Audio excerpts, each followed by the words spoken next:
Yo mga idol, kamusta? Sports Talk PH nga pala. Ang mga bigating laban, pag-usapan natin yan mga idol.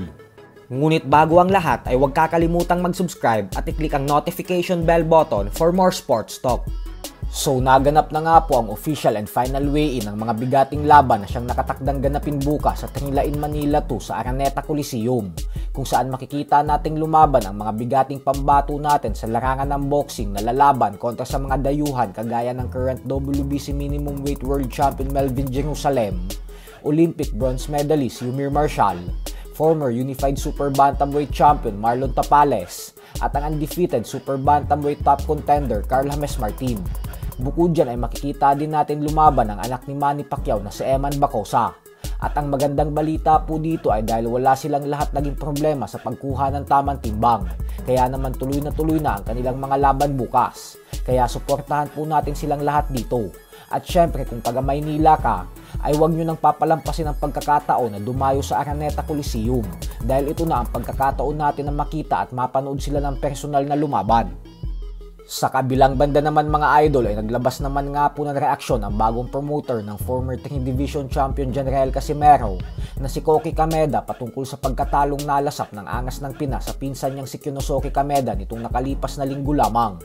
Wala naman pong masamang sinabi si Kameda patungkol sa pagkatalo ni Casimero at bagkus ibinunyag po nito na sinabi daw sa kanya ni Cuadro Alas na gusto nitong bumawi at ibalik ang kanyang reputasyon bilang isang matibay na boksingero sa pamamagitan ng paglaban sa bansang Japan. Kaya naman dahil dyan ay nananawagan po ngayon si Kameda sa mga Japanese fighters sa 122-pound super bantamweight at 126-pound featherweight division na kung may gusto daw kung masasahamon ni Casimero na labanan siya, ay ipaalam lang daw ito sa kanya nang sa ganun umano ay maikasan niya na agad ang laban sa lalong madaling panahon.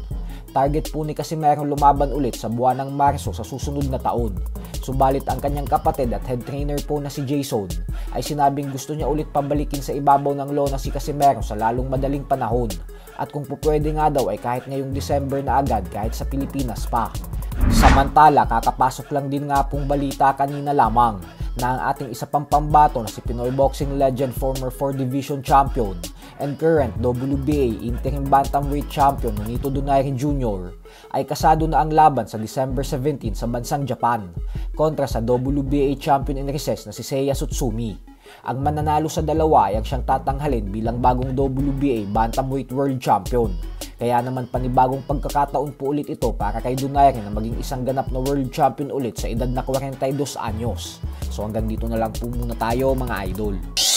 Sports Talk PH, kakaiba ang laban ng mga Pinoy. Lakas at dedikasyon ng aros na tinuon. Kamaong nagbabaga, ang sayo ay babaon.